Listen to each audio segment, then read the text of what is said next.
le monde, il n'y en a pas beaucoup des moteurs qui chantent aussi bien que ça. Ils se comptent sur les doigts d'une main, hein.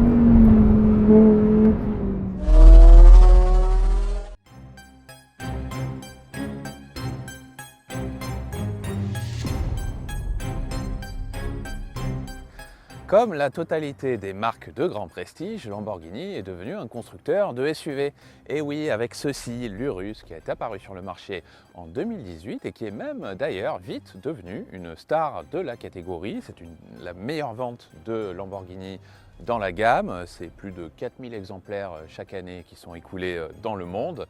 Forcément, eh bien, ça plaît, hein, c'est du SUV, c'est très puissant et c'est très cher aussi.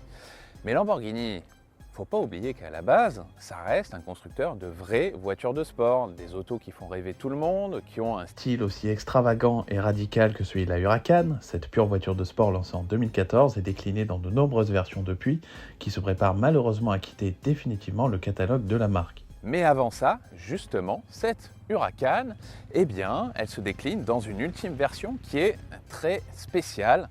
C'est ceci, la Sterato.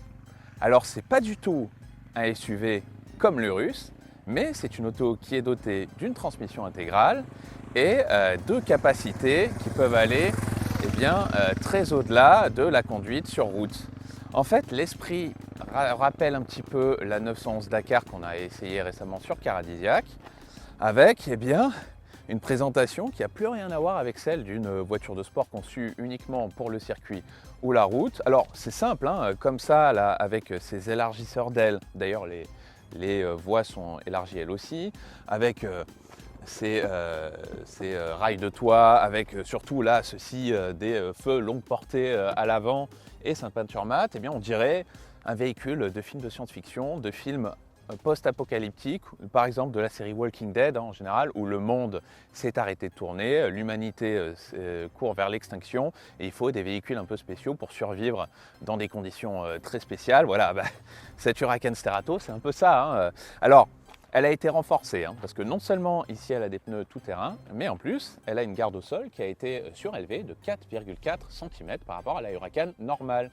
Alors c'est moins que sur la 911 Dakar qui elle a été surélevée de 8 cm et possède d'ailleurs un mode qui permet de relever encore plus la voiture pour faire du vrai tout-terrain. Non, cette Huracan, elle ne pourra pas faire du tout-terrain avec une garde au sol comme ça, des porte-à-faux comme ça. Non, non, on ne peut pas aller trop loin dans le tout-terrain. Donc là, vous allez me dire, cette Huracan Sterato, à quoi elle sert? Elle sera moins efficace sur la route, elle ne pourra pas faire de tout-terrain, et en plus, elle est plus chère qu'une Huracan normale.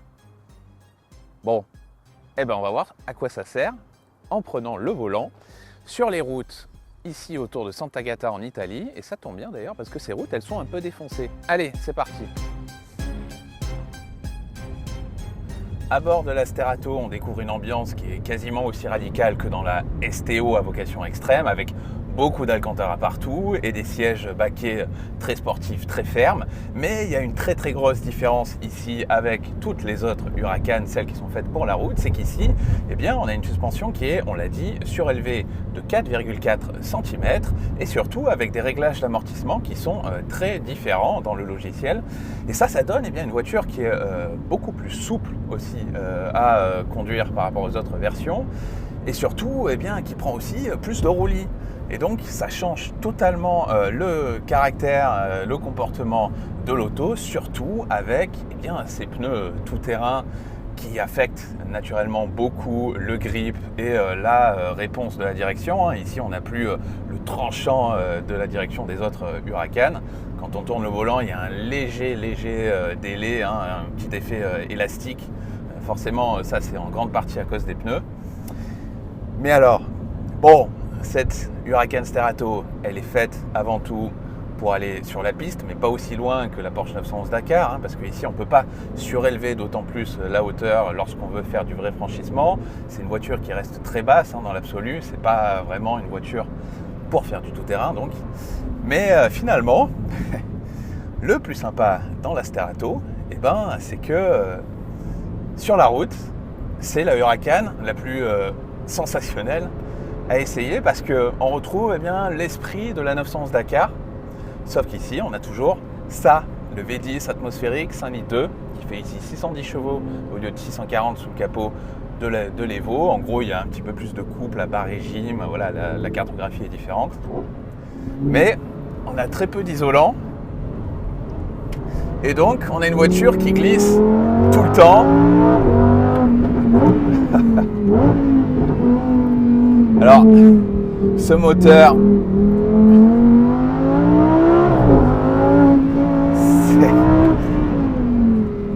c'est phénoménal. Voilà, alors, sur les inscriptions, hop là. Sur les inscriptions en virage, forcément on déclenche un peu l'ABS quand on arrive fort, à cause des pneus. Le train avant décroche, mais moins vite que dans un 911 Dakar. Donc on garde quand même pas mal de grip à l'entrée en virage. Et puis derrière, à la réaccélération, eh ben ça glisse tout le temps. Alors bon, il faut être quand même un peu attentif, hein, pour jouer avec en désactivant toutes les aides à la conduite, il faut quand même pas faire n'importe quoi, il faut savoir les rudimentaires de la conduite sportive. Mais même quand on n'est pas très doué avec la glisse comme moi, on passe un moment incroyable. Je pense que je me souviendrai toute ma vie de cette montée de col en Sterato. On glisse des 4 roues quasiment à tous les virages. Mais en sécurité, quoi. On se fait même pas peur parce que la voiture prévient beaucoup sur ses réactions.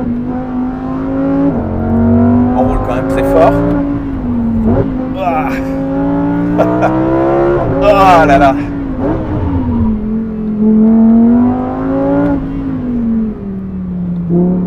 Oh là là, elle y va.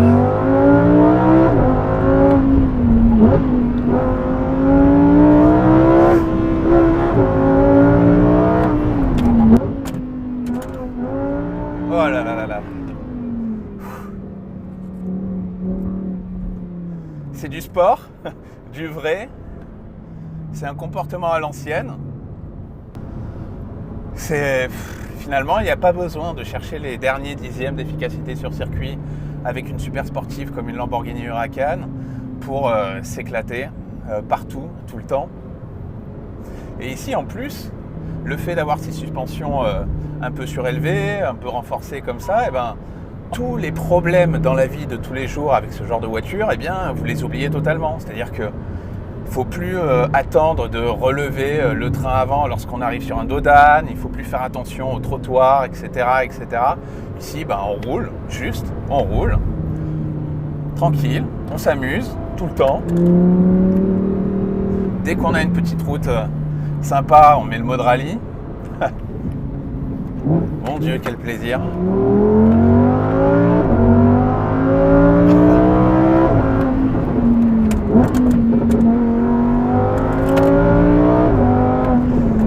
Hop là, allez, un gros freinage. Oh là là là là. Ça bouge.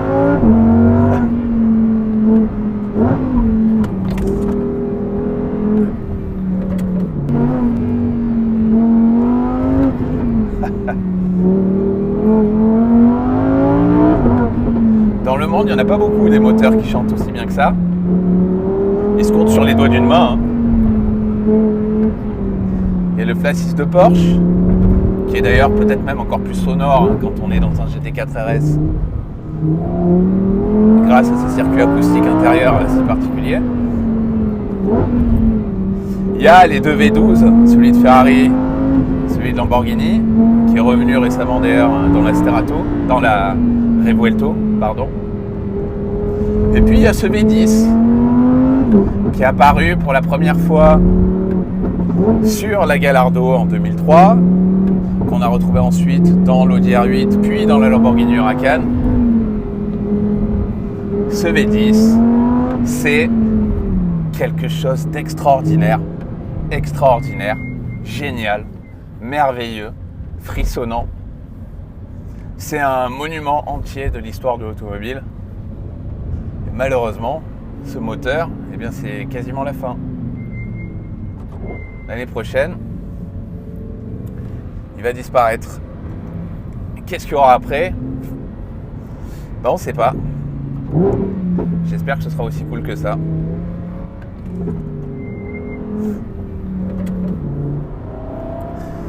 Alors cette Sterato, elle coûte 270 000 euros. C'est-à-dire qu'elle est un peu plus chère qu'une Huracan Evo normale, et un peu plus chère qu'une Porsche 911 Dakar qui elle coûte 220 000 euros.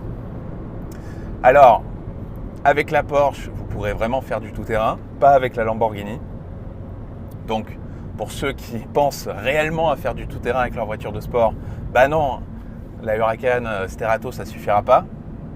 Mais pour tous ceux qui veulent s'amuser sans avoir forcément un circuit à disposition, et sans avoir à s'arrêter quand ils arrivent sur le moindre dodan, bah la Sterato, c'est une des machines les plus dingues que vous pouvez acheter actuellement sur le marché. C'est extraordinaire. C'est tellement bête et tellement bien à la fois. Je me demande pourquoi on n'y avait pas pensé avant.